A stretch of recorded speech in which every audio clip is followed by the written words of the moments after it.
Hey guys, Chris here, and I am a Ukrainian Canadian. Today is October 19th, 2023, and let's get to the news happening in Ukraine, shall we? So, there's a lot of reports and good news that I want to talk about today. So, first one is in Kherson, and that's one that we haven't been talking very often for the past few months. The reason being that the focus has really shifted more in Zaporizhia and eastern Ukraine rather than in Kherson. But the good news today is that, well, it was reported yesterday, but we have confirmation that the Ukrainian forces have been doing several crossings across the Dnipro River from the right bank to the left bank. And these were quite successful. So the Ukrainian forces have managed to, or are currently under control over Pishanivka and Poima. So these are two small little villages that are right beside Antonivka, very close by. And so the Russians, including the very famous Rybar Telegram channel, which is a pro-Russian Telegram channel that makes a lot of maps.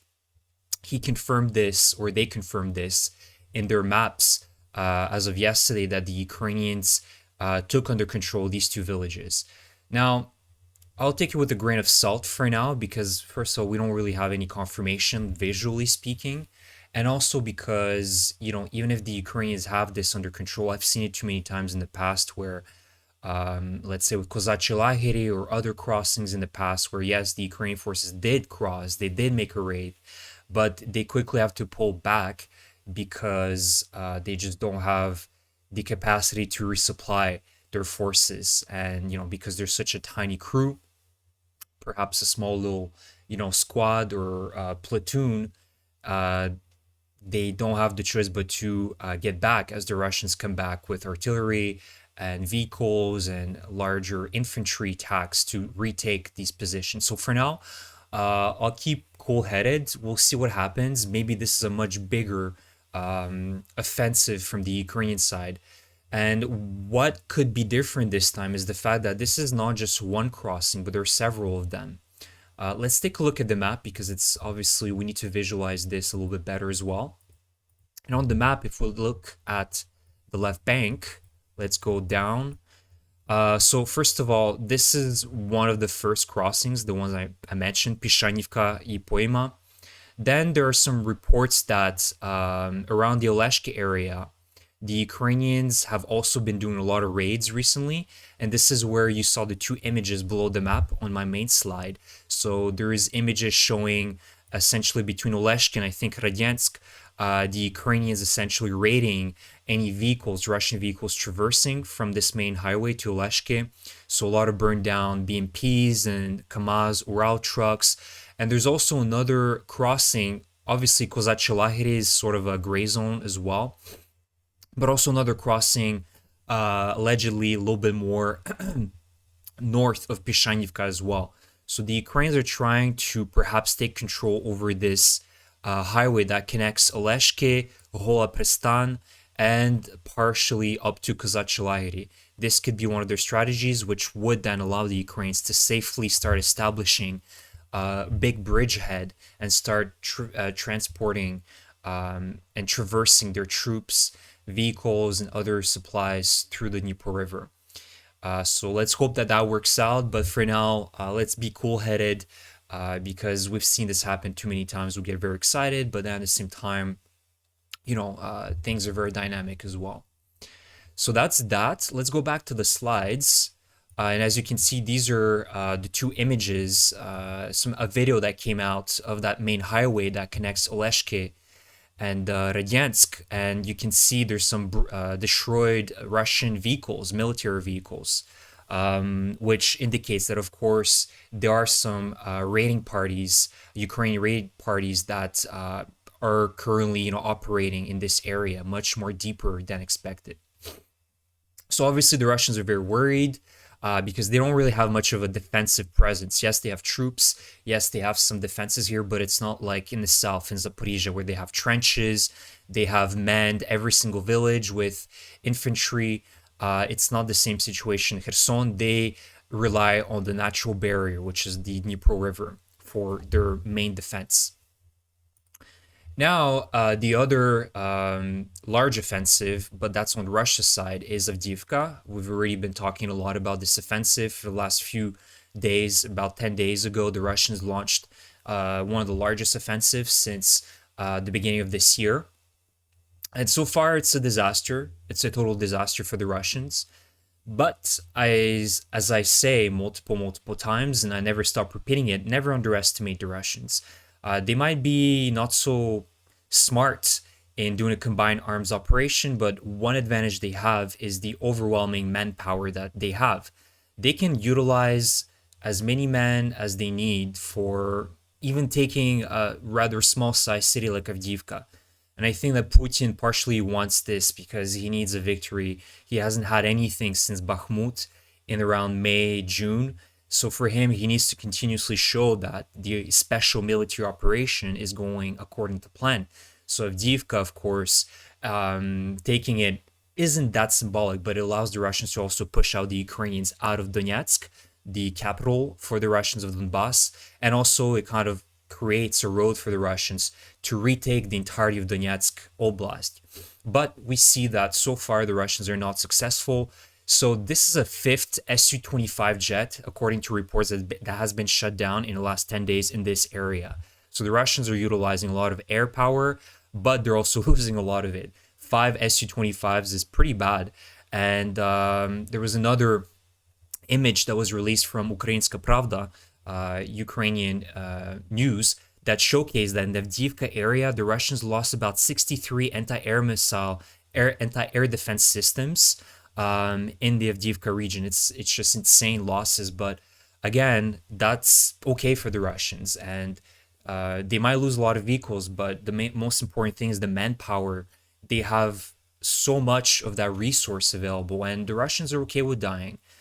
As I constantly remind you guys, that's just part of who they are, right? So unfortunately, from what I see is that they're doubling down and they're continuing their offensive here despite the catastrophic losses that they're having right now.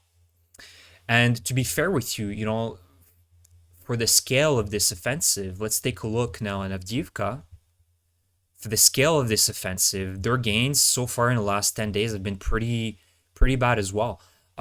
So one of the most noticeable gains from the Russian side is around the Upitne area in the west side of Upitne. So you could see that a few days ago, the Russians didn't control this field. Now they do. But apart from that, to be very fair with you, I don't really notice that many changes in this area in terms of Russian gains. You can see that there is a little bit of gains around the heights of Krasnogorivka. So the Russians have managed to push the Ukrainians out a little bit, but again, it's nothing really noticeable. The only thing they've managed to do is kind of push out the gray area where the fighting is ongoing. But that's about it. So let's hope the Ukrainian defenders continue doing their job effectively. And hopefully with the ATACMS, they'll be able to even hit the Russian positions here, their logistics, their supply roads. And you guys have seen how effective they have been. And actually, I want to showcase you some satellite images as well of the aftermath of the ATACMS attack. So basically, these are the first images of the Berdyansk airport.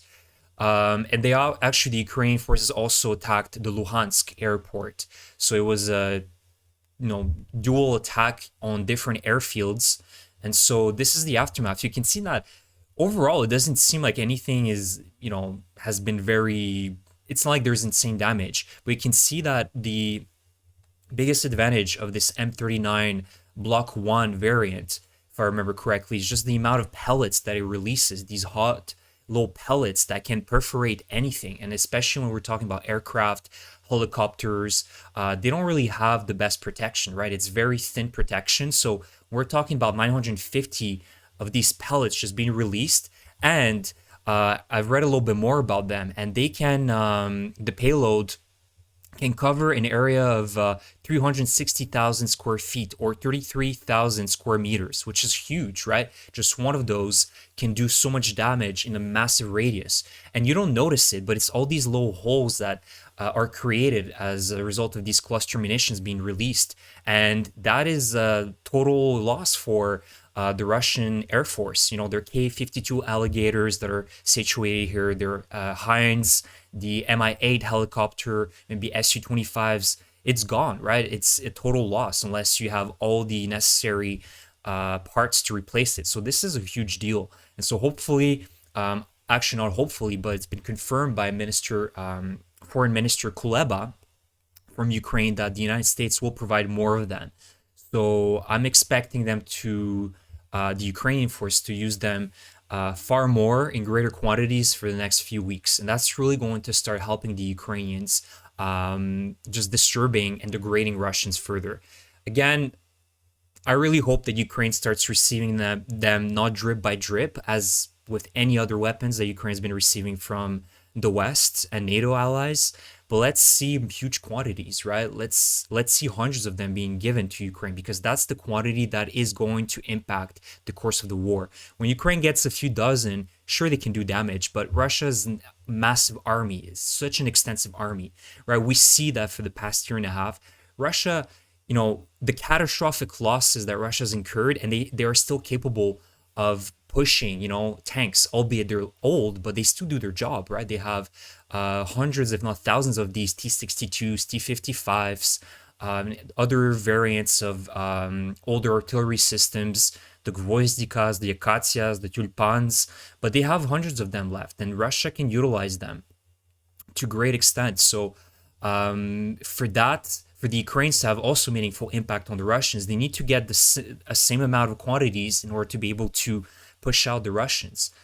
So hopefully, you know, we're gonna stop seeing these drip by drip help from allies, and really start seeing much more higher quantities in terms of military aid to Ukraine. So that's the video for today, guys. Let me know what you think about the river crossing. I'm very curious to hear your opinions about that. Do you think it's just going to be kind of a similar situation in terms of what we've seen in the past, you know, a few successful raids, but then the Ukrainian forces have to pull back? Or do you actually think that something bigger is currently happening? I've seen some videos here and there, but of course, operational security is necessary. We can't exactly tell you where the Ukrainians are striking, but overall, I think this is a positive impact, because, you know, this is diverting Russian resources to somewhere, to an area that the Russians don't want to commit, right? For them, the main axis that they're trying to defend with everything they have is Zaporizhia, right? It's the south and also the east of Ukraine with Bakhmut. Opening another front, well, from Ukraine's side, is very useful, but for the Russians, that means that they have to move a lot of their reserves, their Tokmak, maybe Melitopol, to this area, the reserves that they could be using right now in Orikhiv, in Velika Novosilka, even Vuhledar, and Avdiivka. So I see this as kind of a response from Ukraine's side, most likely, of the Avdiivka offensive from the Russians. The Russians launched their offensive. I think we're seeing the Ukrainians launch their offensive. Again, we don't know exactly if that's the case, but I think that this is a clear response. Could be, I should say, a response from the Ukrainian side as a result of the Avdiivka offensive. The last thing I didn't mention as well is that there's still fighting ongoing in the north. So in Kupiansk, the Ukrainians managed to regain Sinkivka, so the forests around Sinkivka. So this is great. So there's some reports that the Ukrainians pushed back slightly the Russians around Liman Pershi and Sinkivka villages. So again, what is fantastic here, I mean, is the fact that the Ukrainians have been defending this area, following a huge Russian accumulation of forces and them launching an offensive here, and nothing has really moved for the past few months here, which is amazing. And I think the Ukrainian defenders here are very underrated. They're doing a lot of good, because if the Russians started having some breakthroughs very close to Kupiansk, I think that this would draw a lot of resources in Bakhmut, Ukrainian resources that are currently in Bakhmut, in Lysychansk. So it's just a tug of war type of game, you know. There's a lot of pushes here and there from both sides to see what, you know, what can develop out of that. But so far, the Russians haven't shown anything very successful ever since, you know, them taking Bakhmut. So that is a very positive sign, in my opinion. So here we go, guys. That's the video for today. Let me know what you think about the Ukrainian crossings in Kherson, between the right bank and the left bank. And thank you for your support. Please subscribe to my channel if you enjoy my content, my updates, and I will see you guys in the next video. Thank you, and Slava Ukraini!